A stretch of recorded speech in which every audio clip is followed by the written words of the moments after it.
Olá, meus queridos, sejam sempre muito bem-vindos. Para quem não me conhece, eu sou Karina Carrascosa e agora nós vamos para a terceira questão da prova da Prefeitura de Paulínia do ano de 2021 da banca FGV. É uma questão que fala sobre hemostasia. Vamos lá!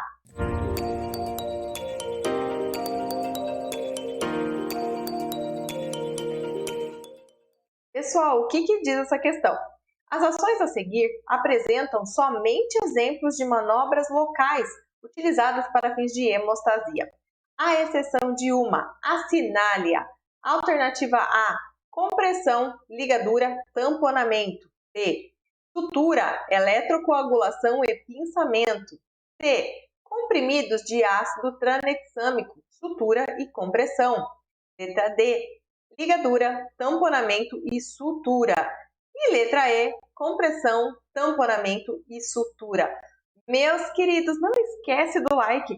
Você que ainda não é inscrito, se inscreve no canal para que eu possa continuar esse trabalho com vocês e vamos resolver essa questão.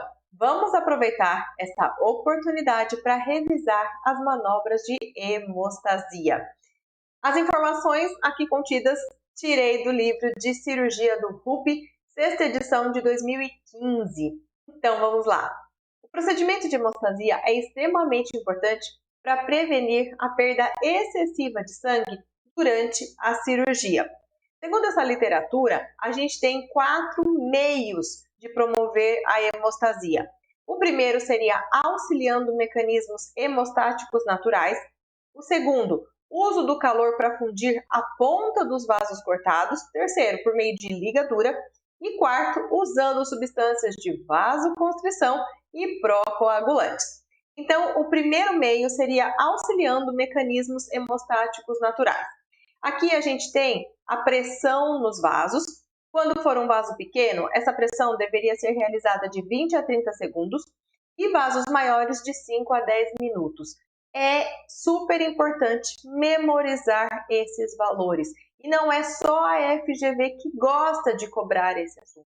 O Unesp também gosta bastante de cobrar questões sobre esses valores. Então, asterisco aqui, estrelinha, atenção, memorizar esses valores com tempo de compressão dos vasos.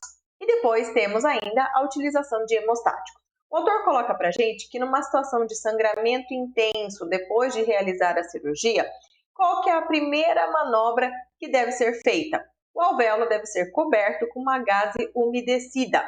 Pedir para o paciente morder firmemente essa gaze durante 30 minutos e não liberar o paciente do consultório até que seja observada completa hemostasia. Então, isso também é questão de concurso público. Qual é o primeiro procedimento que você deve fazer quando você tem um sangramento intenso? Gaze umedecida em cima do alvéolo. Segundo meio para promover a hemostasia seria o uso do calor para fundir a ponta dos vasos cortados. E aqui o calor é geralmente aplicado por uma corrente elétrica. Exemplo, um bisturi elétrico. E aí a gente teria 3 condições que devem ser criadas para o uso apropriado da coagulação térmica. A primeira, o paciente deve estar aterrado. Segunda, a ponta do cautério, do instrumento que você vai utilizar para promover essa cauterização, e qualquer instrumento de metal que a ponta do cautério tocar não pode tocar o paciente em nenhum ponto que não seja o local do sangramento do vaso. Caso contrário, o que vai acontecer? A corrente pode seguir um caminho indesejado e criar uma queimadura. A terceira condição seria a remoção de qualquer sangue ou fluido que tenha se acumulado em torno do vaso que vai ser cauterizado.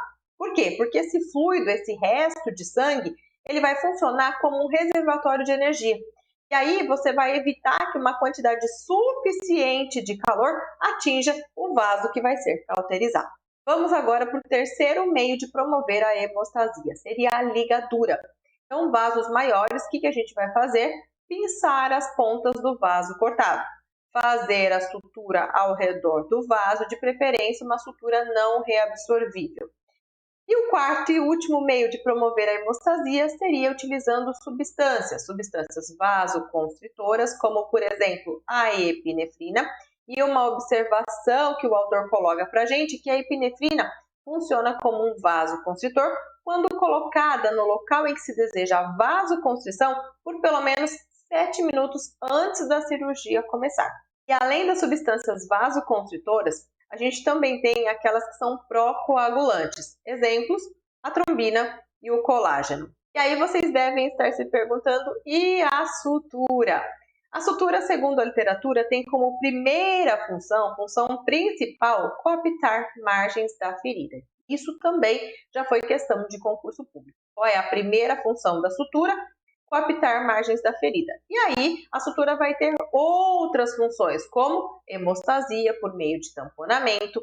Ela ajuda a manter o tecido mole sobre o osso, porque a gente sabe que se ficar tecido ósseo descoberto, sem tecido mole por cima, existe uma chance de ocorrer necrose óssea que vai atrapalhar, retardar o processo de cicatrização. E também vai manter esse coágulo dentro do alvéolo. Então, a sutura promove sim uma hemostasia, mas a principal função da sutura é coaptar as margens da ferida. E chegamos aqui no ácido tranexâmico, que está lá na nossa alternativa C. Quem é ele? Ele é um análogo sintético do aminoácido lisina. Ele inibe a ação da enzima plasminogênio, que normalmente se liga aos coágulos para destruí-lo. Então, esse ácido tranexâmico, ele impediria o processo de destruição do coágulo.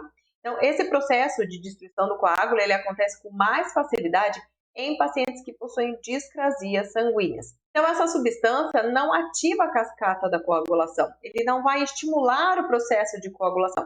Ele é classificado como um antifibrinolítico, porque ele vai agir na fase posterior à formação do coágulo. Ele vai agir depois que o coágulo já foi formado, fazendo o quê? Aumentando o tempo de dissolução da rede de fibrina. A última informação importante aqui, que o ácido tranexâmico pode ser utilizado de forma sistêmica ou de forma local. De forma sistêmica seria por meio de comprimidos e ação local por meio de gel tópico. Voltando para a nossa questão, o que ela queria? Exemplos de manobras locais de hemostasia.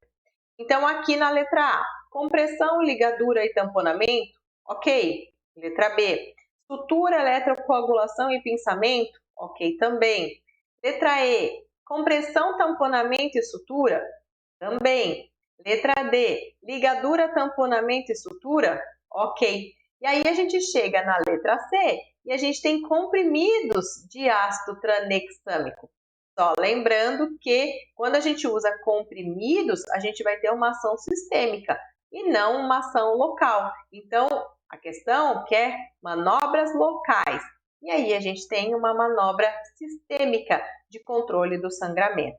Então, a resposta da nossa questão, a exceção, está na letra C. Espero que vocês tenham acertado, que vocês tenham compreendido esse assunto, que vocês tenham aproveitado essa revisão. Agradeço mais uma vez a sua companhia aqui comigo. Deixa aqui nos comentários o que você achou dessa resolução e nos vemos no próximo vídeo. Tchau!